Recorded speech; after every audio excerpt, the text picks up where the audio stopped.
रामकृष्ण हरी मित्रांनो, हे आहे नवनीत 929. भरपूर पाते गळले पावसामुळं. तर याला 6वी फवारणी करायची आहे.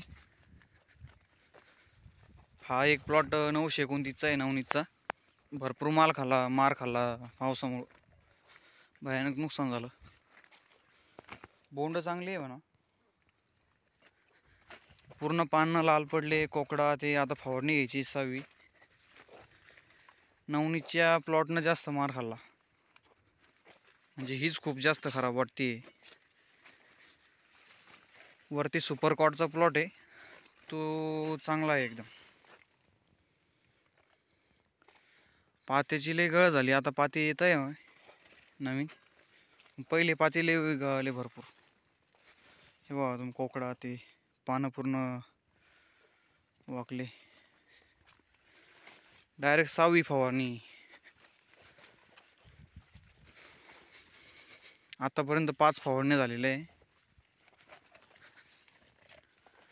5 फवारण्या घेऊन पण 6वी घ्यावं लागू राहिली. आता एक लास्टची म्हणून 6वी घेण्याचे. बोंड चांगले आहे. हा वरचा सुपर कॉटचा आहे, ही सुपर कॉट आहे. आता पाण्यानं जास्त बसले आमचे प्लॉट, पाऊस खूप वावानी झाला. सुपर कॉट एकदम भारी. सुपर कॉट वरती याच्यावर पण रोग आला भरपूर. आता 6वी फवारणी SLR, इमामॅक्टिन आणि एक बुरशीनाशक आहे. लास्टची फवारणी करायची म्हणून थोडी हार्ड. याच्यानंतर नाही फवारणी करायची, आता बस झाल्या. आम्ही डिसेंबरमध्ये सरकी काढून टाकतो, दुसरं पीक घेतो आम्ही प्रत्येक वेळेस. त्याच्यामुळं हिला ताबडतोब खाली करायचं आहे. जानेवारीपर्यंत खाली झाली पाहिजे. जानेवारीपर्यंत आम्ही करतो सरकी.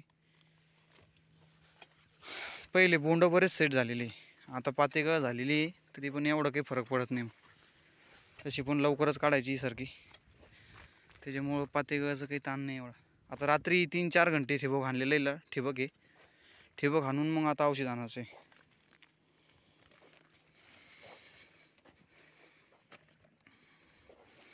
थोडी ओली गेली का सारखी, मग फवारणी चांगली बसती. त्याच्यामुळं रात्री ठिबक आणलं, आता फवारणी घ्यायची.